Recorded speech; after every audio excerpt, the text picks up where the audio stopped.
सबसे ज्यादा जो फायदा हो वो हमें इस डायरी से हुआ। मतलब ये इन लोगों की अपनी प्रैक्टिस है। बड़ी गाइड बुक है वो कुरान पाक है कि उसने कहीं जाना है, उसने स्कूल से वापस आना है, घर में किसी ने आना है तो उसने सलाम करना है, और उसने किसी मुलाकात के लिए जाना है तो उसको क्या मैनर्स हैं जो दीन उसके बारे में बात करता है। अगर बच्चा उसका सारा का सारा कॉलम क्रॉस हो रहा हो और उसकी दयानत और सच्चाई अगर टिक हो रही हो तो हम कहते हैं बच्चा अच्छा बच्चा। लेकिन अगर बच्चा झूठ बोल रहा है, बददियानती कर रहा है, चीटिंग कर रहा है और बाकी चीजें उसकी टिक है तो हम कहते हैं कि ये बच्चा अच्छा बच्चा नहीं। जब बच्चे को खौफ लाहक होता है तो वो झूठ बोलना शुरू करता है, या उसको कोई लालच झूठ की तरफ लेकर आती है। उसको कोई चीज चाहिए जो नहीं मिल रही और उसको हासिल करने के लिए आपने उस सच को ज्यादा वैल्यू करना है उसके उस नुकसान के लिए। ये बड़ा नुकसान है कि बच्चा नुकसान करने के बाद झूठ बोल दे। कोई ऐसा एक्ट दिन में किया जो नाशुक्री से मुतल्लिक है, उस दिन उसकी शुक्रगुजारी क्रॉस हो जाती है। बच्चे को एसोसिएट करें, वो एक पॉजिटिव एक्टिविटी है जिसके साथ उसको वो करेंगे तो उसकी नफ्सियात उससे कनेक्ट होगी और वो पॉजिटिव होगा। नज्म जो वीडियो गेम्स पर या नेट के ऊपर गेम्स खेलने की इस तरफ लेकर इंकरेज करना है। टेलीविजन है कि टेलीविजन में फिर आगे चीजें कि टेलीविजन का टाइम क्या है उसका देखने का। 7 दिन जब ये मुकम्मल हो जाता है एक पेज, पूरे महीने का हम यहाँ पर एनालिसिस करके बच्चे की पर्सनैलिटी में जो वो अच्छी चीजें चाहते ना कि अप्रिशिएट हो वो सब में जरूर उनको बताएं कि आज इस बच्ची ने इतनी नमाजें पढ़ी हैं माशाल्लाह। अच्छा, अगर हम बच्चों की ग़िज़ाई जरूरत के लिए उनके शेल्टर के लिए स्पेंडिंग कर रहे हैं तो ये हम आर्जी सा सहारा दे रहे हैं। वो शायद उनके मरने के बाद उनकी शख्सियत गैर मुअस्सर हो जाएगी, खत्म हो जाएगी। लेकिन अगर हम उनके किरदार की तश्कील कर रहे हैं तो वो खुद उनका किरदार के मरने के बाद भी उनके बच्चों के अंदर ट्रांसफॉर्म होगा और आगे जाएगा। बहुत ज्यादा हमें फायदा होगा। यानी अगर जब हम गिनते हैं ना कि लेक्चर्स भी होते हैं, सेशंस होते हैं, हर तरह की साइकोलॉजिस्ट भी आती हैं, तो ये इनका अपना कहना है कि यानी सबसे ज्यादा जो फायदा हो वो हमें इस डायरी से होगा। मतलब ये इन लोगों की अपनी प्रैक्टिस है। हालांकि मुझे खुद भी नहीं अंदाजा था कि इतना ज्यादा फायदा देगी जितना ये बताते हैं कि बहुत ज्यादा उसे, यानी जब जाते हैं तो वो डायरी उनके लिए ऐसी चीज है कि वो जैसे सीक्रेसी रखते हैं कि हमारी डायरी का पता न चल जाए। वो फिर झूठ नहीं बोलते, कुछ हुजूर से नमाज नहीं पढ़ी तो वो बताते हैं कि नहीं पढ़ी, उसमें वो लिखवाते हैं। यानी वो सर्च की प्रैक्टिस भी उनको होती है ना।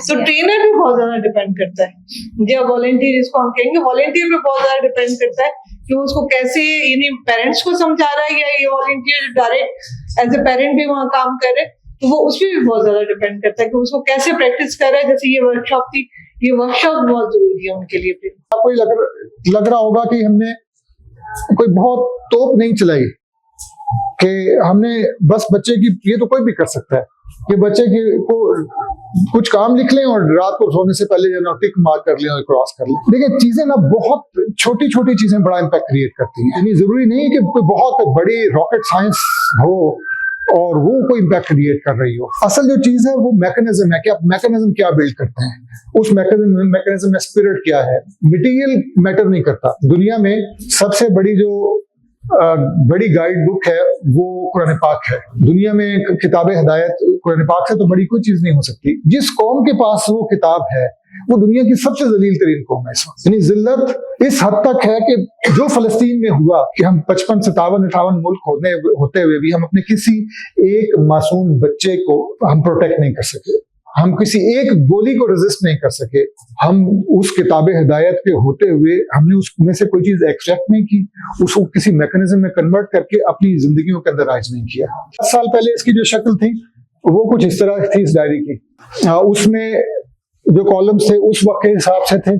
अब उसमें से कई चीजें हैं जो इस वक्त मौजूद नहीं है और कई चीजें जो ऐड की गई। उसमें जो वीकली एनालिसिस था वो जुबानी कलामी था, उसमें वीकली एनालिसिस की डिटेल्स उस वक्त जो ना मौजूद नहीं थी, वो कुछ इस तरह की थी। जैसे वीकली एनालिसिस पर आए तो अब वो थोड़ी थोड़ी चीजें उसके अंदर जो हमारा फीडबैक आया उसके नतीजे में वो चीजें रिफाइन होती चली गई। और इसी तरह नेक्स्ट मंथ की प्लानिंग भी उसके अंदर हम कर रहे थे। और जो कंटेंट चार्ट था उस कंटेंट चार्ट में भी वो इतना उस वक्त के हिसाब से जो हमारा रिसर्च वर्क था उसमें हमने जितना उसको बिल्ड किया था वो बिल्ड हो चुका था। उसमें चीजों को स्प्लिट कर रखा था। वीकली कुछ अमूर रखे हुए थे और कुछ उसमें डेली रखे हुए थे। अमूर तो अब उन सबको हमने सिंक किया और कोशिश किया कि जो जितना हमारा फीडबैक है उस फीडबैक के नतीजे में इसको जितना रिफाइन किया जा सके तो उतना किया जा सके। तो ये जो टूल है ये एक कॉन्टिन्यूस प्रोसेस के तहत रिफाइन होकर हमने बिल्ड किया है। और जो डिफरेंस है वो ये है कि हम एक मैकेनिज्म के साथ एक सोल्यूशन पेरेंट्स को प्रोवाइड करते हैं। ये तो करते हैं कि इंशाल्लाह हम जब पेरेंट्स को कॉल करते हैं तो वॉलंटियर कहते हैं कि हम सिर्फ पेरेंट्स से मुराद माँ या बाप नहीं है, बल्कि माँ बाप दोनों हैं। हम दोनों माँ बाप को कॉल करते हैं, दोनों माँ बाप को कहते हैं कि अगर आप इसमें इंटरेस्टेड हैं, आप हमारे पूरे मैकेनिज्म को समझने के बाद अगर मोटिवेटेड हैं, तो फिर हमारे टूल के साथ आप एसोसिएट हों। अगर दोनों कमिटेड होते हैं और वो जो हमारा वॉलंटियर है वो ये काम करता है कि वो फॉलोअप का काम करता है। उन पेरेंट्स को अगर इस चीज पर माइल लगता है कि वो हमारे टूल को फॉलो करें, कोई चैलेंजेस उनको आते हैं, किसी किस्म का प्रॉब्लम आता है, तो वो उनकी ट्रबल शूटिंग करता है। इस तरीके से ये 3 लेयर हमारा जो मैकेनिज्म है वो परफॉर्म करता है। सलाम और मुलाकात, उसको कि उसने कहीं जाना है, उसने स्कूल से वापस आना है, घर में किसी ने आना है तो उसने सलाम करना है, और उसने किसी मुलाकात के लिए जाना है तो उसको क्या मैनर्स हैं जो दीन उसके बारे में बात करता है, उसको वो सारे मैनर्स इस डायरी के आखिर के अंदर ना ये हर एक जो उन्वान है ना उससे मुतालिक कुछ गाइडलाइन टिप्स मौजूद हैं एक पेज के ऊपर, 10-10, 15-15 सेंटेंसेस की, ताकि पेरेंट्स को एक कम से कम इनिशियल जो गाइडलाइन है ना वो यहाँ से मिल सके और वो उसको आगे कंटिन्यू करना चाहे तो मजीद उसका मुताला कर सकते हैं। ये फीचर है जिस पर सबसे ज्यादा हम फोकस करते हैं। अगर बच्चा उसका सारा का सारा कॉलम क्रॉस हो रहा हो और उसकी दयानत और सच्चाई अगर टिक हो रही हो तो हम कहते हैं बच्चा अच्छा बच्चा। लेकिन अगर बच्चा झूठ बोल रहा है, बददियांती कर रहा है, चीटिंग कर रहा है और बाकी चीजें उसकी टिक है, तो हम कहते हैं कि ये बच्चा अच्छा बच्चा नहीं। यानी उस बच्चे के अच्छे होने की बुनियाद ये है कि वो सच बोले, और अदरवाइज पूरा का पूरा टूल प्रैक्टिस करने का कोई फायदा नहीं है अगर बच्चे को सच्चाई पर इस्तेमाल नहीं करते।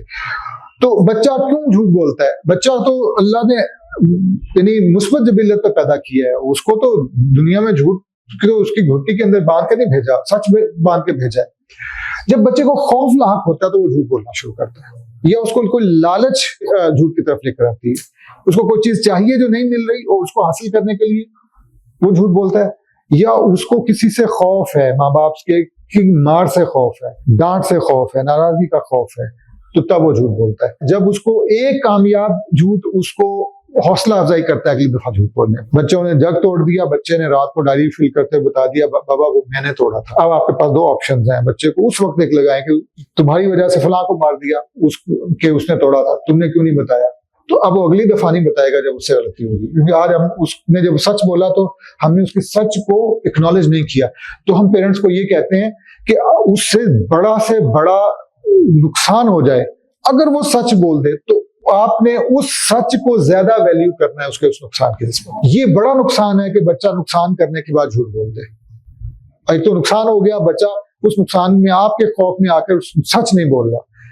तो अगर हमने और आपने मिलकर किसी बच्चे को सच पर उसकी नफ्सियात को खड़ा कर दिया, मैं आपको बता नहीं सकता हमने क्या कर दिया। सच को कबूल करना, देखिए नबियों को सबसे बड़ा चैलेंज क्या पेश है, सारे मौजे पेश कर दिए, कह दिया इसके पीछे अगर सच को कबूलियत के रास्ते में मुख्तलिफ तरह के फियर्स थे, लालचें थी, चैलेंजेस थे। तो बच्चा हमने उसकी जिबिल्लत को सच पर इस्तेमाल करना है, उसके सामने वो सच और हक के लिए खड़ा रहे सारी जिंदगी, उसके लिए उसको कोई अमर माने ना हो। शुरू उसको ये पता होगा, हाँ आप उसने जो काम गलत किया आप उसको उस वक्त उसको अच्छे तरीके से जेरे बहस लेकर आए, उसको समझाएंगे ये बात दुरुस्त नहीं है, और उसको ये भी बताएंगे तुमने सच बोला, ये तुमने अच्छा काम किया।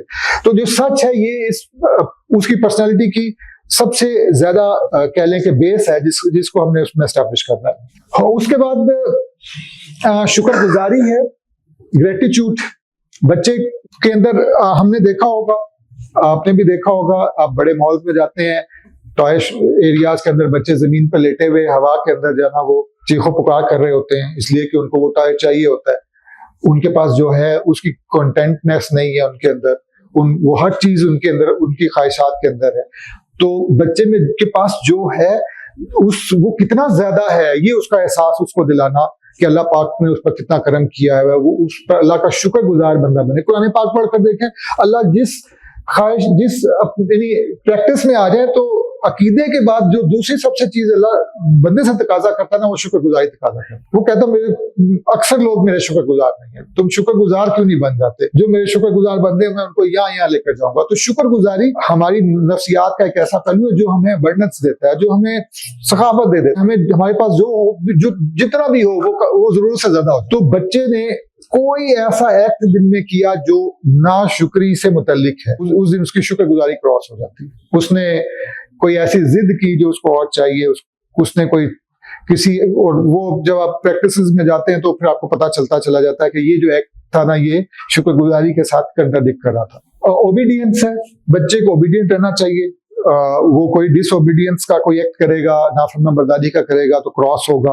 वो लॉजिक देगा मैंने क्यों किया, अगर नहीं देगा तो उसको एक्नॉलेज करेंगे, उसको इतना स्नप नहीं करेंगे कि वो उस बात पर कंफ्यूज हो जाए या डिप्रेस हो जाए। ऑनगोइंग प्रोसेस है, इसको चलता रहेगा।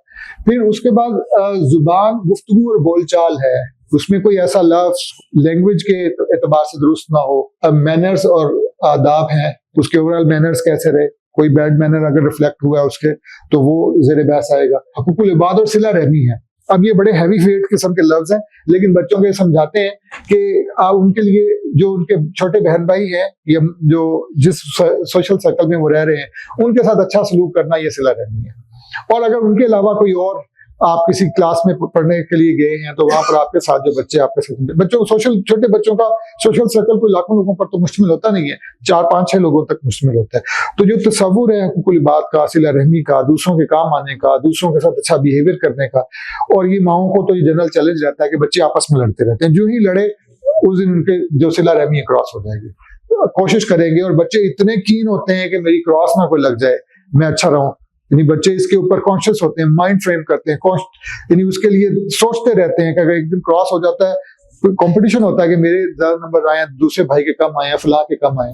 तो ये इनको वो बड़े बड़े तसव्वुरात जो बाद में जाकर सिर्फ हमारी किताबों में और इम्तिहानात में काम आते हैं, उनको अपनी जिंदगी में लाने का यही वक्त है। अपना काम खुद, सेल्फ सर्विस के अपने सारे छोटे छोटे काम। बच्चे का डोमेन सेट होगा कि उसने आना है, उसने अपना बैग कहाँ रखना है, उसने अपने कपड़े कैसे उतारने हैं, जूते कहाँ रखने हैं, उसने अपने बर्तन कहाँ से उठा के टेबल पर रखने हैं, खा के वहां पर वापस कौन सी चीजें रखनी। तो वो जो छोटा सा उसकी जिंदगी है ना, उसके अंदर कुछ ना कुछ उसके जिम्मे कुछ काम होंगे, वो शुरू से लगाने पड़ेंगे, और वो अपने काम खुद कर रहा है तो आप उसको टिक करते हैं। मदद है, खिदमत, वो अपने सोशल सर्कल में जितने भी लोग हैं उनमें से सबकी मदद उसने करनी है। वो उसको इस चीज का आदी बनाना है कि माँ जब काम कर रही हो तो उसको चीज, वो बर्तन पकड़ाए दे दो, तो वो ये ना कहे कि मैं क्यों दूं, खुद उठा लो। तो उसको मदद, और अगर ग्रैंड पेरेंट्स मौजूद है, खुसूसन माँ बाप और ग्रैंड पेरेंट्स हैं, तो उनकी खिदमत करे, पाँव दबाए। इस चीज को प्रैक्टिस में लेके हम पेरेंट्स को लेके कहते हैं कि वो अपने छोटे बच्चों को, जो ग्रैंड पेरेंट्स के घर में है, तो उनके साथ कनेक्टिविटी भी होती है, उनकी शफकतें भी मिलती हैं, और बच्चे की पर्सनैलिटी के अंदर भी वो खिदमत, और माँ के साथ अगर ये हो सके तो बहुत अच्छा है। फिर कुछ आगे चीजें हैं कि उससे कोई चीज जाया नहीं करनी, वो अदम ज़िया है, उसमें वक्त, पैसा, खाना, तवानाई, बल्ब जलता नहीं छोड़ना उसने, उसको पास अगर आपने पॉकेट मनी दी है तो कहाँ उसने स्पेंड की है, उसने अपना टाइम कैसे डे का स्पेंड किया है, उसने पानी तो ग्लास में नहीं छोड़ दिया, उसने कोई टूटी खुली हुई तो नहीं छोड़ दी, कुछ भी ऐसी चीजें, तो उसको ये तस्वर अब से तो जब जिन बच्चों को आप ये प्रैक्टिस में ले आएंगे वो आपके एक असिस्टेंट बन जाते हैं घर के अंदर। जानवरों और पौधों की निगहदाश्त है, जरूरी नहीं कि आपने घर में जानवर रखे हुए, आप बच्चों को इस पर हम तस्वुर में कहते हैं कि लेके आए कि 2 कटोरियां सिर्फ खरीद लें, और एक में जो आपके बचे हुए रोटी के टुकड़े हैं और पानी, वो उनको ये तस्वुर दें कि अल्लाह की मखलूक है और हमें इनको टेक केयर करना है। और घर के अंदर अगर एक गमला भी आप जरूर, प्लांटेशन जरूर, अगर नहीं गुंजाइश तो एक गमला तो ला के रखा जा सकता है ना, बच्चे को एसोसिएट करें, वो एक पॉजिटिव एक्टिविटी है जिसके साथ उसको वो करेंगे तो उसकी नफ्सियात उससे कनेक्ट होगी और वो पॉजिटिव होगा। नज़्म और तरतीब है, यानी मैनेजमेंट एंड डिसिप्लिन है। इसमें फिर आगे 3 चीजें मेंशन हमने की हैं, वक्त, जगह और चीजें, यानी उसके जो डे टाइम, उसका जो भी शेड्यूल है, जब उठना है, जब सोना है, क्या क्या करना है, अगर उसने अकॉर्डिंगली सब किया तो उसका टिक हो जाएगा ये मैनेजमेंट। और जो उसको कोई एरिया फिक्स कर देंगे कि ये इस एरिया को आपने तरतीब में रखना है, तो आमतौर पर बच्चे तरतीब को बिगाड़ते हैं, तो हमने बच्चों को तरतीब के साथ एसोसिएट करना है। तो उनके लिए बच्चों को मुख्तलिफ रूम्स को या एक घर के मुख्तलिफ कॉर्नर्स को या किसी शेल्फ्स को उनके सपोर्ट किया जा सकता है कि वो उसको ऑर्गेनाइज करें अपने अपने सर्कमस्टांसेस के मुताबिक। तो उसमें बच्चों के अंदर फिर चीजों के साथ को मुनज़्ज़म करने की जो स्किल्स है ना, ये पैदा होना शुरू हो जाती है। तो ये वो चीजें जो वेस्ट के अंदर तो अब जो एजुकेशन है वो हो ही सिर्फ ये रही है, ये अलिफ बे पे वाली एजुकेशन तो हो ही नहीं रही। फिर होमवर्क आ जाता है बच्चे का, जो उसको अगर कोई होमवर्क मिला है, और एडिशनल स्टडी, बच्चे को कहते हैं कि आपने अपने एडिशनल स्टडी जरूर करनी है, आपने जो कल पढ़ाया जाना है वो पढ़ के जाना है। और या आपने कुछ और जो आपके एजुकेशनल बुक्स में के अलावा कुछ जरूर आपने पढ़ना है। तो किताब के साथ एडवांस जो स्टडी है इस पर उसको इस्तेमाल करना है। तो ये ऐसी मेथोडोलॉजी है कि वो पेरेंट्स जिन्होंने कहा कि हमारे बच्चे एकेडमिकली बड़े वीक थे, सिर्फ इस एक प्रैक्टिस के नतीजे में वो टॉपर्स में आ गए और वो जो ना वो अच्छा परफॉर्म करना शुरू कर दिया। उसके बाद सोने और जागने के आदाब हैं कि सोना कैसे है, जागना कैसे है। अब बज़ाहिर तो ये लगता है कि इसके क्या आदाब हो सकते हैं, लेकिन सोते हुए दुआएं पढ़ के सोना है, सोने से पहले डायरी फिल करना है और सबको माफ करके सोना है। और जब जागना है तो रो कर नहीं जागना, जब रो के जाएगा जो बच्चा उसका क्रॉस हो जाएगा। तो हमें पेरेंट्स का फीडबैक मिला कि बच्चे जब रो के उठते थे ना तो वो स्कूल के लिए तैयार होने में 1 घंटा ले लेते थे और वो फिर उसी तरह रोते रोते स्कूल जाते थे और उनके एकेडमिक जो रिजल्ट्स हैं वो भी अच्छे नहीं आते थे। सिर्फ इस एक प्रैक्टिस से कि वो अपनी क्रॉस से बचने के लिए सुबह रोने की कोशिश, रोने से स्टार्ट लेते हैं, उनको याद आ जाता है कि क्रॉस हो जाएगा तो फिर स्माइल करना शुरू कर देते हैं। अब वो जो काम 1 घंटे में करते थे वो आधे घंटे में उनका हो जाता है, तैयारी का और नाश्ते का, और वो फिर उसी पॉजिटिव माइंडसेट के साथ जब जाते हैं तो वो डे के चैलेंज को पॉजिटिव माइंडसेट के साथ एक्सेप्ट करते हैं। नतीजतन उनका जो दिन है वो भी उसमें अच्छा गुजरता है। आगे है जी नाश्ता, दोपहर का खाना और रात का खाना।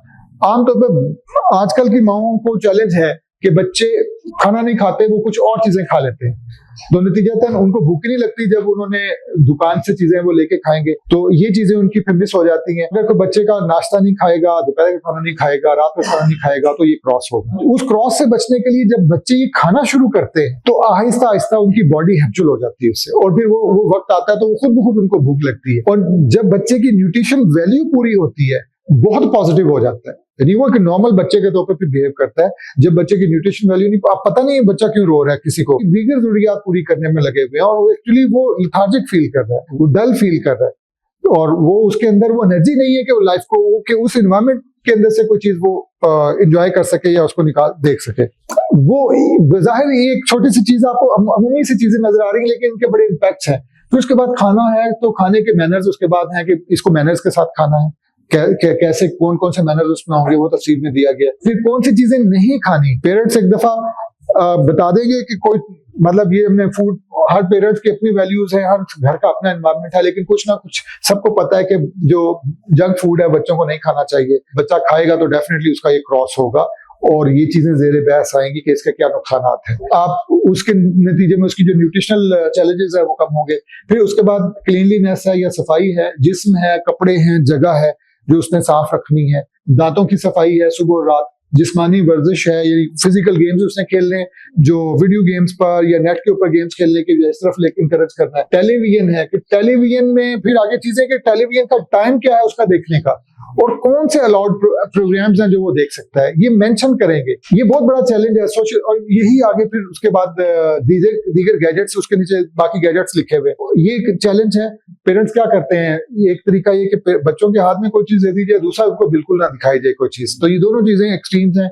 आप बच्चों को जब सब बच्चे एक प्रैक्टिस कर रहे हैं उनके हाथों में है तो आप और बिल्कुल उसका सपोर्ट कर देंगे तो आपने तो यानी छोटे से बच्चे को एक हवाई जहाज के स्टीयरिंग पे बिठा दिया है, वो कैसे उड़ा सकता है उसको। तो आपने उसके लिए ट्रैक बिल्ड करना है कि आप ये प्रोग्राम सिर्फ देख सकते और इतनी देर के लिए सिर्फ देख सकते। तो आप वही चीजें उसको अलाउ कर रहे हैं, लेकिन अलाउ किसी खास कंडीशंस के साथ कर रहे हैं, किसी सर्कमस्टांसेस के साथ कर रहे हैं। और शुरू में शायद आपको रोज वाकई 20-25 मिनट देने पड़ सकते हैं, लेकिन जब आप इसको डेली प्रैक्टिस करना शुरू कर देंगे तो ये 10 मिनट तक डेली एक बच्चे के साथ आपकी प्रैक्टिस आ जाएगी। हम पेरेंट्स को बताते हैं कि कोई बहुत बड़ी बात नहीं है, हम बच्चों को पता चले ना कि थोड़े से यहाँ पर बच्चे के फलां जगह पर उसका तालीमी नताज बेहतर हो सकते हैं तो हम उनके लिए इजाफी फीसें खर्च करके उनके लिए रिक्शे लगवा के पता नहीं कहाँ उनको भेजने के लिए तैयार रहते हैं, और उनके लिए उनकी जो फिजिकल लाइफ है ना उसी के अंदर हम बेतहाशा वक्त सर्व कर रहे होते हैं। तो 10 मिनट एक बच्चे की शख्सियत को बेहतर करने के लिए, शख्सियत को बेहतर करने के लिए डेली सर्व करना को बहुत बड़ी बात है। यहाँ से लेकर यहाँ तक जितने काम उसने मुस्बत किए होते हैं, ये जो कॉलम है उस दिन के आखिर में जितने नंबर इसमें बनते हैं वो लिख लिए जाते हैं।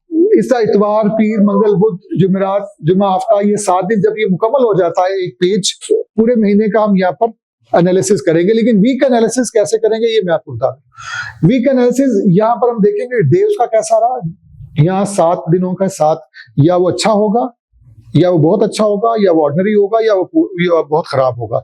तो हम उसको उसके नंबर्स के हिसाब से या यहाँ पर एक्सीलेंट मार्क कर देंगे, या गुड के दे देंगे, या फेयर दे देंगे, या पुअर दे देंगे, और इसकी एक वैल्यू फिक्स कर देंगे कि हर एक्सीलेंट के इतने नंबर्स हैं। वो पेरेंट्स एक्सीलेंट की वैल्यू वो फिर हम पेरेंट्स के साथ उसको डिटेल में जो है ना बताते हैं कि बच्चा स्टार्टर है तो उसकी एक्सीलेंट की वैल्यू ज्यादा रखें और थोड़ी चीजों पर उसको एक्सीलेंट दे दें ताकि वो एक्नॉलेज हो और आगे बढ़े। तो अगर कोई काम वो नहीं कर रहा और वो यहाँ पर भी पुअर आ रहा है उसका उस पर्टिकुलर काम में, तो फिर हम अगले वीक में, ये आपको शुरू में प्रायोरिटीज लिखा हुआ आ रहा होगा, तरजीहात, हम उस काम को इस बॉक्स में प्रायोरिटी मार्क कर देंगे। फिर पेरेंट को पता होगा कि हमारा बच्चा इन एरियाज के अंदर वीक चला रहा है, वो उस नेक्स्ट वीक में पर्टिकुलरली उन एरियाज को फोकस करेंगे, ताकि अदरवाइज हम अमूमी तौर पर बच्चे को लेकर चल रहे होते हैं और हम उसकी पर्सनैलिटी को बहुत डीपली एनालाइज करके नहीं चल रहे होते। कभी कोई चीज वीकनेस सामने आ रही होती है, कभी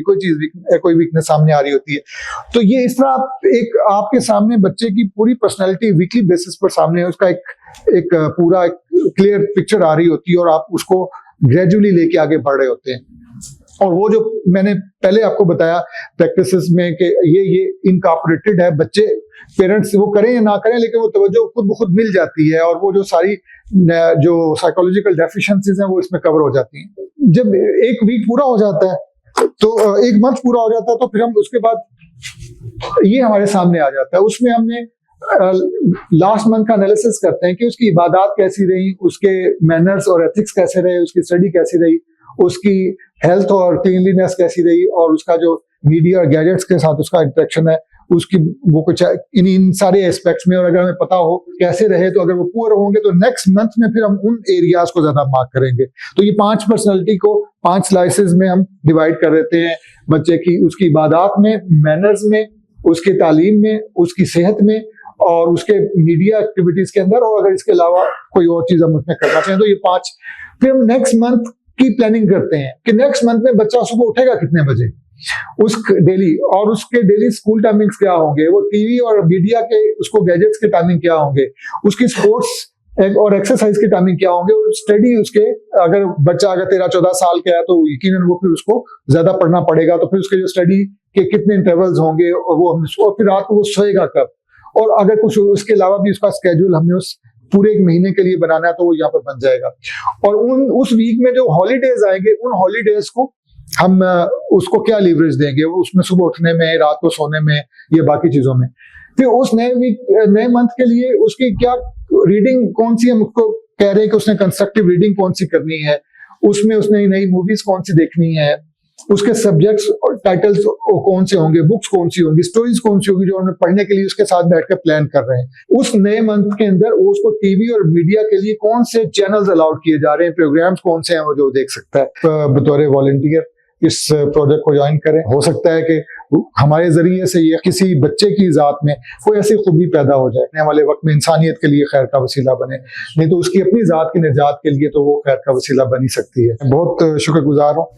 सर, ये जो आपने बताया कि team most of the team कोशिश होती है कि ये टीम में हमारे साथ शामिल हो, उसके इम्प्लीमेंटेशन में कुछ चैलेंजेस आते हैं। मतलब फॉर एग्जांपल एक ही घर में सिबलिंग्स हैं, एक 8 इयर्स का, एक 5 इयर्स का है। अब इसकी इम्प्लीमेंटेशन करते हैं 8 इयर्स वाली जो बच्ची है उसकी पिकिंग पावर बहुत अच्छी है या उसकी परफॉर्मेंस बहुत अच्छी है, और 5 इयर्स वाली है वो एज पर एज वो नहीं उसको इस तरह से पिक कर पाती है और ना ही उसको हम इम्प्लीमेंट इस तरह से कर पाते हैं। जब हम अप्रिसिएशन की तरफ आते हैं तो मतलब हर किसी की साइकोलॉजिकल असेसमेंट के बाद हर बच्चे की, तो अप्रिसिएशन में आपसे क्या सजेस्ट करेंगे कि हम इंसेंटिव्स जो है हम बच्चों को ऑफर करते हैं, वो चीज एक अच्छी चीज है। मुझे उससे लगता है कि एक सर्टेन पीरियड के बाद ना उनमें मटेरियलिज्म जो है ना वो बिल्ड होना शुरू होता है बच्चों में।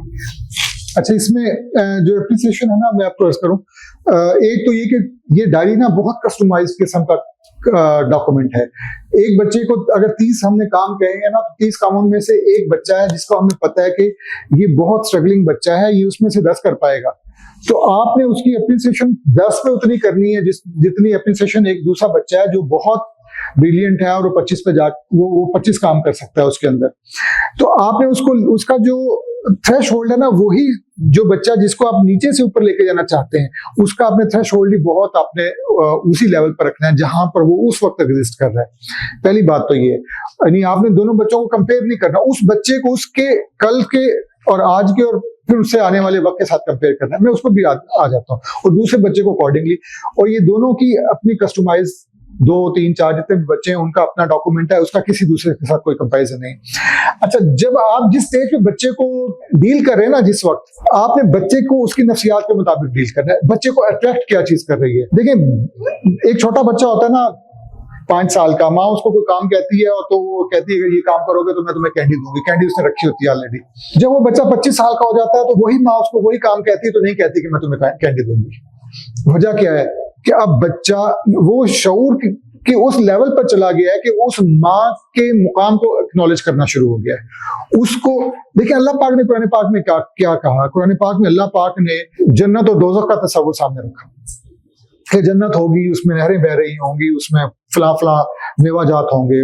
आप सूरह रहमान पढ़ें तो बड़े खूबसूरत तस्वुरात हैं। या अल्लाह पाक ने दिखाया कि जहन्नुम होगी तो उसमें ये सब कुछ होगा। अल्लाह पाक ने कुरान पाक में ये भी कहा कि कुछ ऐसे लोग हैं जो मेरे तालिब होते हैं, उनको मेरी रजा के अलावा किसी चीज से कोई मतलब नहीं होता। अब ना जब बच्चा शोर की इब्तदाई सतहों पर होता है ना, तो वो अपनी जिबिल्लत से, और उसकी जिबिल्लत मोटिवेट हो रही होती है उन टेंजिबल चीजों से जो उसकी जिबिल्लत में अल्लाह पाक ने रखी है। अगर कोई अच्छा काम करवाना है तो आपने उस प्रैक्टिस में वहां से इंटर करना है। जब वो बच्चा वो काम करता चला जाएगा ना, तो उस काम का एक अपना फ्लेवर है, काम आएगा, तरतीब के साथ रहेगा, सलीके वाले काम करेगा, बदतमीजी नहीं करेगा, दूसरों की मदद करेगा। तो ये एक ऑरा क्रिएट करेंगे उसकी पर्सनालिटी का। दूसरे लोग उसकी इज्जत करेंगे, दूसरे लोग उसको पसंद करने लगेंगे, और आहिस्ता आहिस्ता वो चीज उसकी आदत में और फिर जिबिलत में तब्दील हो जाएगी।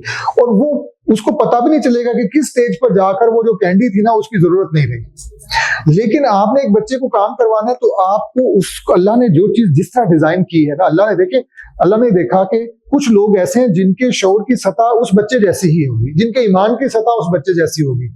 तो जिसके ईमान की सतह ये है कि वो जन्नत और दोज़ख से मोटिवेट हो सकता है, उसके सामने जन्नत और दोज़ख रख दी। और जिसके ईमान की सतह उससे बुलंदतर है, वो अल्लाह की रजा के साथ कनेक्ट हो गया, उसको इससे भी परवाह नहीं कि अल्लाह अगर मुझसे राजी है, अल्लाह राजी होगा, अल्लाह पाक उसको दोज़ख में थोड़ी फेंकेगा, वो दोज़ख जन्नत की बात नहीं कर रहा। तो बिल्कुल हम इस स्टेज के ऊपर ना बच्चे के ज़हन पे इतना बोझ नहीं डाल सकते कि अल्लाह के होने के तस्वुर को इस तरह रासख करें जिस तरह हम पर खुद भी रासख नहीं है। उसमें बड़े कॉम्प्रोमाइजिंग पोजीशन पर हैं, तो हम बच्चे से इतनी ज्यादा एक्सपेक्टेशन नहीं कर सकते।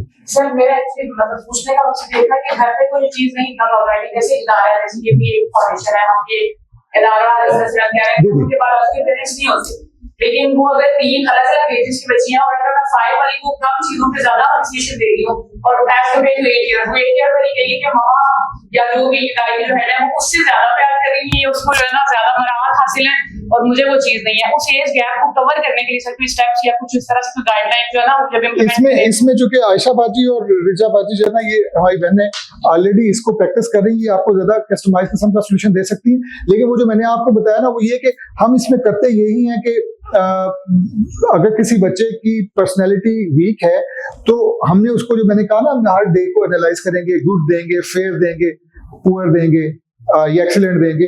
बस आपने जिस बच्चे की पर्सनैलिटी वीक है उसको थोड़ी अच्छे काम करने पे एक्सीलेंट दे देना है। अब ये बात दूसरे किसी बच्चे के साथ यानी उसके इल्म से मुतल्लिक नहीं है, ये उसकी पर्सनल डायरी है जिसमें उसने अपनी जाती चीजें लिखी हुई हैं कि उसने आज कितनी नमाजें पढ़ी, कितना दुरूद पाक पढ़ा।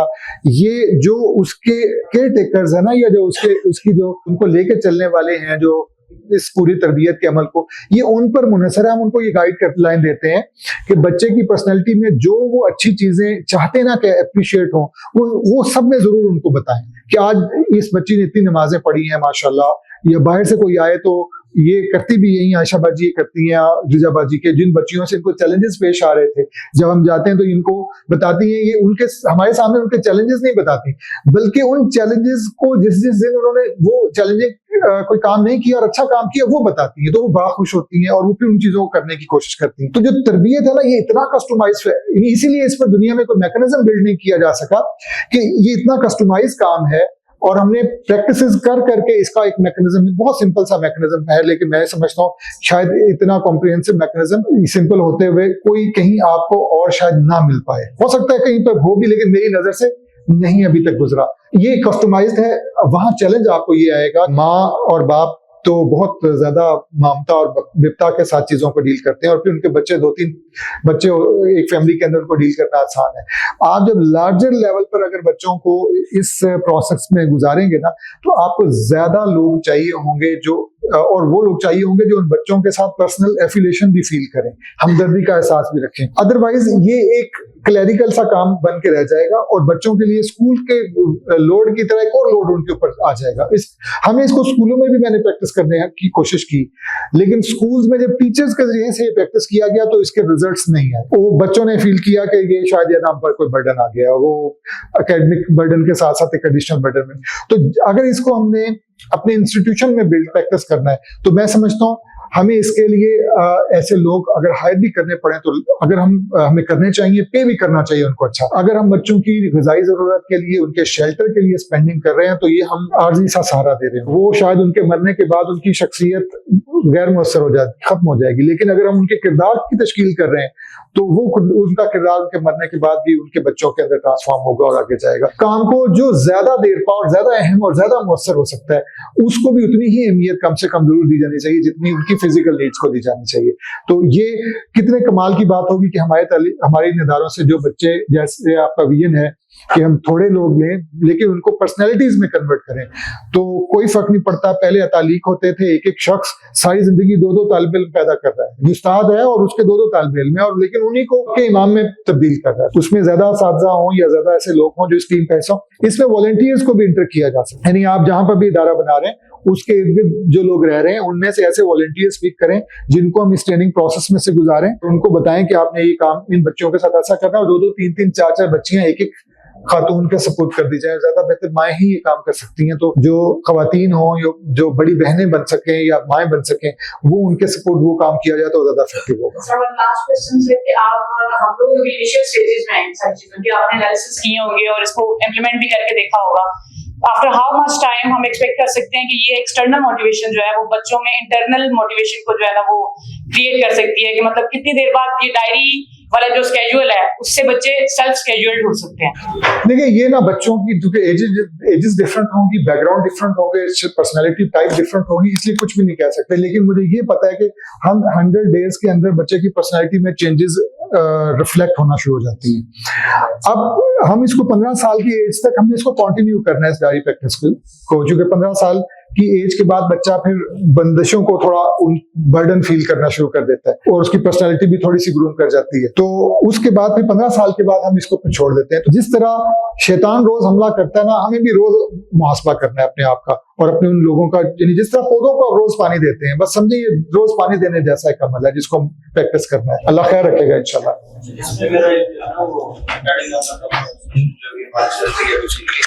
वो एक चीज तो पॉइंट एस्टेब्लिश हो गया कि ये पर्सनल है, मतलब बच्चे के साथ दूसरे के साथ शेयर नहीं करना है। बट इसी से जो है रेलेवेंट एक चीज है कि बच्चों में जो है वो हसद और रश्क की जो बीच में तमीज है वो कैसे पैदा की जाए, क्योंकि अगर आप नहीं भी कर रहे हैं तो क्यूरोसिटी जैसे आप बता रहे हैं जिबिल्लत है, तो एक बच्चा, दूसरा बच्चा, तीसरा बच्चा है, एक फाउंडेशन में यूं घर में अगर 4 बहन भाई हैं तो एल्डर वन तो चले थोड़ा आपके 15 ईयर से above हो गया, बाकी 3 अगर छोटे हैं लाइक 8, 7, 5 या 3 जो भी हैं, आप अगर पर्सनलाइज भी करेंगे तो वो उसको फिर चैलेंज ये आएगा कि हसद को रश्क में कैसे कन्वर्ट करना है, क्योंकि बेसिकली हम यही चाह रहे हैं। तो आप इसके साथ कनेक्ट कर लें या वैसे इसको एक अलग डोमेन में अगर एक्सप्लेन कर दें कि इसको कैसे डेवलप। वो जो हमने इसमें सिला रहमी रखी है ना, दरअसल वो हुकूकुल इबाद और सिला रहमी का बेसिक पर्पस ये है कि चूंकि हमने इसको एक फैमिली यूनिट को सामने रखते हुए डिजाइन किया जिसमें एक सदा बच्चे हो सकते हैं। हमें जो चैलेंजेस आते हैं बच्चों के दरमियान, वो आते ही हसद की वजह की इब्तदाई शक्ल होती है कि उसको कोई चीज मिल गई तो वो खिलौना तोड़ दिया, मिला तो उसको नहीं मिलना चाहिए या उसको ज्यादा क्यों दे दिया। सिला रहमी का जो तस्वुर है ना, वो शुरू में इनके ज़हनों में डालते हैं और वो बताते हैं कि प्यारे नबी हज़रत मोहम्मद सल्लल्लाहु अलैहि वसल्लम ने फरमाया कि जो सिला रहमी करेगा उम्र में भी और उसके रिस्क में भी और उसके सेहत में भी बरकत होगी, और जो नहीं करेगा, और फिर सिला रहमी के तस्वुर से वो वाजे करते हैं। सिला रहमी ये नहीं है कि कोई आपसे अच्छा सलूक कर रहा है तो आप भी उससे अच्छा सलूक कर रहे हैं, ये तो बदला हो गया। सिला रहमी ये कि कोई दूसरा अच्छा सलूक नहीं कर रहा, अच्छी चीजें देखकर आपके अंदर कोई ऐसी मनफी ख्वाहिशात पैदा हो रही हैं तो ये शैतान आपके अंदर ये पैदा करता है और आप शैतान के अगेंस्ट आपने फाइट करनी है। तो इसमें सिला रहमी को तनाजुर में रखा है, क्योंकि ये चैलेंज बच्चों के दरमियान झगड़े का ये पैदा हो जाता है। आयशा बाजी, रिजाबा जी, आप इसमें जो प्रैक्टिस कर रही हैं, कुछ कहना चाहें इसमें, आप कैसे कर रहे हैं? इसमें ना ये अभी जो आप लोग शायद वो अलग होगा, सेपरेट नहीं होगा। 10 मिनट अगर हम उनको दे रहे हैं ना, हम सेपरेटली उनको दे रहे हैं रूम में, ठीक है। और उसमें आपकी जितनी भी कनेक्टिविटी, जैसे सर ने बात की कि इमोशनल कनेक्टिविटी आपकी बड़ी होनी चाहिए, तो इस डायरी के थ्रू ना बच्चे अपना पूरा दिन रिफ्लेक्ट करते हैं और फिर ना वो कम्युनिकेट करते हैं, अच्छा किस किस पॉइंट पे वो गलत थे, फिर वो रियलाइज करते हैं अच्छा उन्होंने ये चीज गलत की थी, इस पे उन्होंने काम करना है। और कुछ चीजों पे जहाँ पे वो उनको रियलाइजेशन नहीं होती, वहां पे हम एंट्री करते हैं। तो ये हम लोग, क्योंकि हमने उनको पूरा दिन ऑब्जर्व भी किया होता है, हमारी पहले प्री मीटिंग भी होती है, ये बच्चे ने ये किया, इसने ये किया, इसने ये किया, ठीक है। तो वो फिर हम लोग उसके सामने वो लेके आते हैं, अच्छा बच्चे ये आपने ऐसे किया, हाँ जी आपकी तब मैं ऐसी हो गई थी। अब with the passage of time वो उस चीज को, अगर आपस में क्लैश आ गया, ठीक है, तो हम वो बच्चों को रियलाइज करा रहे हैं कि बच्ची ये अब आपने देखो ना अपने अल्लाह के लिए, अब इसके अंदर आपकी रुकावटें क्या आ रही हैं, रुकावटें क्या आ रही हैं, आपकी ईगो आ रही है, या आपने भी तो गलत किया, उसने भी गलत किया, ठीक है। तो वो बच्चों की जो कनेक्टिविटी आपस में भी ना है, वो उनकी, अब दूसरी बच्ची के साथ इसका क्लैश आया, हमें उसका भी पता, उसकी पॉजिटिव चीजों को हाईलाइट करेंगे, ठीक है। अब जैसे वो पॉजिटिव चीजें हाईलाइट होगी, हाँ जी आपकी ये तो है, दिल से तो वो अच्छी है, ये तो मैंने चीज ऑब्जर्व की है, ठीक है ना। तो वो चीज फिर वो फील करते हैं बच्चे, फिर वो उस चीज को इम्प्लीमेंट करवाते हैं और करने की कोशिश करते हैं। तो फिर उस बेस पे हर बच्चे के ये सर जो कह रहे हैं कस्टमाइज्ड अप्रोच है, तो वो फिर इस तरह से हम यूज कर रहे होते हैं। तो यहाँ से डायरी ये ले गया और मैंने अपनी बेटी को दिखाई, उसने देखा, शी वाज वेरी हैप्पी। अब वो भी चूंकि इसी मरहले में है, बच्चे की तरबियत कर रही है, हमारे के जितनी बेहतर कर सकती है वो कर रही है। उसके स्कूल चूंकि वहाँ के, आपको पता है वहाँ पे सारे इंग्लिश मीडियम स्कूल्स हैं, दुनिया भर से बच्चे आए हुए हैं, तो उन्होंने वहाँ पे काउंसलिंग रखी हुई है, जो कि मतलब थेरेपिस्ट भी है वो भी। तो वहां से फिर जो एक चीज आई एक गाइडलाइंस के तौर पे, वो बिल्कुल वही मॉडल कि बच्चा एक ऐसी चीज भी आ जाता है जब आप उसे ये कहते हैं वो कहीं पे मॉनिटर हो रहा है और उसमें टिक और क्रॉस हो रहा है, तो फील करता है कि आज मैं सुबह उठ के एग्जैक्टली यही बात कि वो सुबह उठ के रोता है तो क्या होता है और कितनी देर वो लेता है नाश्ता करने तक, और वो टैक्सी बाहर आई होती है और उसको भागना होता है। तो जब हमने इसको ऐसा ऐसा इस बात पे किया, तो फिर वहां से जो एक बात आई, वो भी सेम यही मॉडल जो डायरी में है, ये तो बहुत इलेबोरेटेड है, उन्होंने बहुत छोटा सा करके इसको दिया कि जी आप बच्चे को जब वो अच्छा काम करता है तो यहाँ टिक की बजाय यहाँ पे उन्होंने कहा इसको एक हार्ट देते हैं, और महीने भर में ये अगर 30 हार्ट अचीव करता है तो हर 5 हार्ट लेने के बाद एक कॉइन, एक दिरहम इसके हाथ से इसके अपने गुल्लक में डलवा। तो महीने में अगर 10 दिरहम इकट्ठे करता है, तो अब इसके पास जो अमाउंट है, बजाय इसके कि पेरेंट्स को टॉय ला के दे रहे हैं, उसको चीजें ला के दे रहे हैं और वो उसको फॉर ग्रांटेड ले रहा है, अब उस पैसे से वो अपनी मर्जी से कोई चीज खरीद सकता है जिसको वो फील करेगा कि हाँ ये मुझे किसी रिवॉर्ड में मिला है। तो इसमें भी बिल्कुल सेम प्रैक्टिस है। कोई चीज है जितने एक्सीलेंस है ना, एक्सीलेंट की एक मार्किंग हम रखेंगे।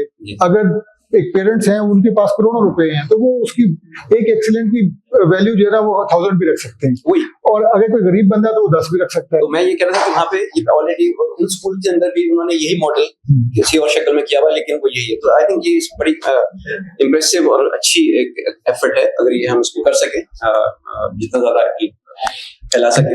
शायद वैसे इसको कंक्लूड करें, क्योंकि नमाज का वक्त। किसी और कोई आखिरी बात कोई करना चाहे? थोड़ा सा ये कहना चाहूंगी कि जब हम लोग बच्चों के साथ डिस्कस करते हैं डायरी, तो हमारा उनके साथ एसोसिएशन बहुत अच्छा हो जाता है। हमें बताइए कि पहले तो डायरी फिल करने से पहले हम लोग उससे बातें करते हैं, बच्चे से एसोसिएट होते हैं रूटीन में भी जैसे, और तो उसमें बच्चा सच बोलता है और फिर वो बताएगा आपकी ये हो गया, मुझसे आपकी ये थोड़ा सा, अच्छा ये आपने आज किया, इसमें क्या प्रॉब्लम आई, क्या वजह हुई, आपसे ये नहीं हो सका, आप कर तो लेते हो लेकिन आपसे आज नहीं हो सका, कोई बात नहीं कल हो जाएगा। उसमें उसको अप्रिशिएट भी करना, उसको निग्लेक्ट नहीं करना कि तुम तो कर ही नहीं सकते, पॉजिटिव जेस्चर देना कि आपसे गलती हो गई लेकिन कोई बात नहीं, कल हम बेहतर कर लेंगे, और आज आपके ये क्रॉस हुए, चलो अब हम इसको ऑब्जर्व करते हैं, कल आपके मेरा तो एक्सीलेंट होगा, सारे के सारे टिक लगेंगे। और फिर बच्चा दूसरा जैसे सुबह उठता है एक दूसरे को रिमाइंड करवाते हैं, आज मेरी डायरी में एक्सीलेंट लगेगा, या कोई बच्चा भी गलती करता है, ये आपस में भी सिला रहमी वाला नहीं करता, या कुछ उनसे ऊंच नीच हो जाती है, कोई बच्चा नमाज मिस कर रहा होता है, डायरी फिल करवानी है, तो एक दूसरे को रिमेम्बर करवा रहे होते हैं, उससे एक बहुत अच्छा हेल्दी इन्वायरमेंट बन जाता है। और एक चीज बस बीइंग अ साइकोलॉजिस्ट ऐड करना चाहूंगा जो कि हमने ना इम्प्लीमेंट करी सीएलसी चिल्ड्रन लाइब्रेरी कॉम्प्लेक्स में। हसद की बेसिक बुनियाद होती है व्हेनेवर वी विल कंपेयर। जहां जिंदगी में चाहे आप बच्चों को ले लें, अपनी एडल्टहुड को ले लें, जहां पे कंपैरिजन आते थे वहां पे हसद स्टार्ट होता है। तो rather than comparing the children कि आपका ये इसके साथ कंपैरिजन है या उसने आपसे अच्छा किया, आप यहाँ पे कम रहे, उनको हम देते हैं अचीवमेंट चार्ट। जैसे गेम्स में भी अक्सर होता है कि वो अचीवमेंट लेवल्स होते हैं कि फर्स्ट लेवल पे आके आपको ये मिलेगा, सेकंड लेवल पे ये मिलेगा और so on so for infinity होती है। इसी तरह इसी बुक के थ्रू हम उन्हें कंपैरिजन में नहीं, हम उन्हें अचीवमेंट की तरफ लेके जाएंगे कि ठीक है आज आपने ये किया, अगर वो कहीं पे स्ट्रगल कर रहा है फिर हम उन्हें कहेंगे ओके हम आपको हेल्प आउट करते हैं, कहाँ पे आप स्ट्रगल कर रहे हैं, और हम स्टेप बाय स्टेप आपके भाई ने या बहन ने अगर ये अचीव कर लिया मैं आपकी हेल्प करूंगा, आप भी अचीव करोगे, तो वो फिर उस हसद वाले फैक्टर को वो ओवरकम करते हैं। बिल्कुल सही। ये क्लास जो है वो I would like to take advantage of आपके मेन सब्जेक्ट मैटर एक्सपर्ट जो है ना, वो एक ओपिनियन लेना चाहूंगा। आपने भी वो एक एज ग्रुप भी मेंशन किया है बेसिकली 5 to 15। तो other than number just I want to know कि आजकल का जो एनवायरनमेंट है और आजकल के जो बच्चे हैं माशाल्लाह एंड्रॉइड जनरेशन है, तो ये 15 टू फार नहीं है फॉर मतलब पर्पस ऑफ तरबियत। बेसिकली तो जो आपने बात की हमारा भी वही विजन है, और मेन सारा क्रक्स अगर निकालें तो कुरान पाक की अमर बिल मारूफ नहीं अनिल मुनकर। तो जो हमारी नाकिस राय है ना, तो राय तो नहीं कह सकते क्योंकि हमें बिल्कुल भी नहीं पता, मतलब बिल्कुल इस फील्ड में। तो बीइंग सब्जेक्ट मैटर एक्सपर्ट आपसे मैं ये ओपिनियन लेना चाहूँ बेसिकली कि 15 is too far के उसमें वो मतलब ये टूल ठीक है, अपना बड़ा कम्प्रिहेंसिव बहुत अच्छा उसको किया हुआ है, उसको करेंगे इंशाल्लाह हम उसको मतलब इम्प्रूव स्पिरिट्स इंप्लीमेंट करेंगे, 100 डेज बाद फिर एवेलुएट भी करेंगे। But just for the sake of opinion कि 15 is too far, मतलब कि अभी जो आजकल के बच्चे हैं तो ये क्या है इम्प्लीमेंट? जी मैं आपकी बात से मुत्तफिक हूँ। वो इसीलिए मैंने आपसे कहा था कि हम प्रायोरिटी हमारी ये कि बच्चा 10 साल से कम बच्चा हो जो हम अपने सिस्टम में इंटर कर लें उसको, क्योंकि उसके बाद उसके अंदर चीजों को एक्वायर करने की जो कैपेसिटी कम हो जाती है, वो प्रीफिक्स हो चुका होता है, ऑलरेडी उसकी पर्सनैलिटी बिल्ड हो चुकी होती है। ये डिपेंड भी करता है एक्सपोजर वाले एरियाज पर। मतलब बहुत से ऐसे एरियाज हैं जो बड़े बैकवर्ड हैं, यानी इस डायरी का की यूटिलिटी ये कि एक बंदा नॉर्थ अमेरिका में बैठा हुआ है, एक बंदा ग्रीनलैंड में बैठा हुआ है, वो अकेला ही है और वो अपने बच्चे की तरबियत करना चाहता है, तो ये मैनुअल उसके लिए भी है। और एक बंदा गांव में है और एक बंदा लाहौर में बैठा हुआ है, उसके लिए भी है। तो ये एक्सपोजर बेस्ड भी है। और ये 5 से 15 तो हमने एक नंबर फिक्स कर दिया कि ये हम इसको 15 साल तक प्रैक्टिस करेंगे, लेकिन ये 2.5-3 साल के बच्चे को भी हम प्रैक्टिस कर रहे हैं। अकॉर्डिंग टू सिचुएशन भी रहती है, जैसे हमारे पास 16 साल की जो मास्टर पे बच्ची है उसकी 7 साल की उम्र की बच्ची है, उसको जब हम प्रैक्टिस कर रहे हैं यानी वो 16 साल की उम्र में हमारे पास आई, लेकिन हम उसको ऐसे डील कर रहे हैं 6 या 7 साल की। तो अकॉर्डिंग यानी हम जो इदारे चला रहे हैं ना उनमें अकाउंट यानी उसका बैकग्राउंड, क्योंकि हमारे पास सोशली विक्टिम बच्चा है तो बैकग्राउंड भी बहुत काउंट करता है। यानी वो हम जब उसको डील कर रहे होते हैं ना लोग बड़ी बच्चियों को, तो वो ऐसे ही लग रहा होता है 5 या 6 साल के बच्चों को डील कर रहे हैं। वही एक्सपोजर बेस्ड डिपेंड करता है कि किसी का एक्सपोजर कितना है। तो वो आजकल छोटे बच्चे भी 5 साल के बच्चे भी ऐसे हैं जो 10-15 साल के एक्सपोजर जैसी जो ना वो जीनियस हैं और उनके पास टूल्स हैं, टेक्निक्स हैं, एक्सपोजर है, तो वो फिर तो डिपेंड करेगा, क्योंकि है ही बहुत कष्ट। ये आप ही को तय करना है कि इस बच्चे के साथ आपने इस टूल को कैसे प्रैक्टिस करना है। ये कोई बिल्कुल एक इसका कोई स्टीरियोटाइप नहीं है। बहुत शुक्रिया आप तमाम माँ बाप का। अल्लाह पाक हमारे इस सोच विचार को खैर पर मुंतज करे और हम सबको अल्लाह पाक अपनी मखलूक के लिए खैर का वसीला बनाए। बहुत शुक्रिया। अस्सलाम वालेकुम। शऊर वेलफेयर फाउंडेशन एक रजिस्टर्ड इदारा पाकिस्तान भर में फलाही मंसूबों के जरिए इंसानियत की खिदमत कर रहा है। सदक़ात, ज़कात और अतियात के लिए डिस्क्रिप्शन में फॉर्म का लिंक मौजूद है। अतिया करें और खैर बांटें।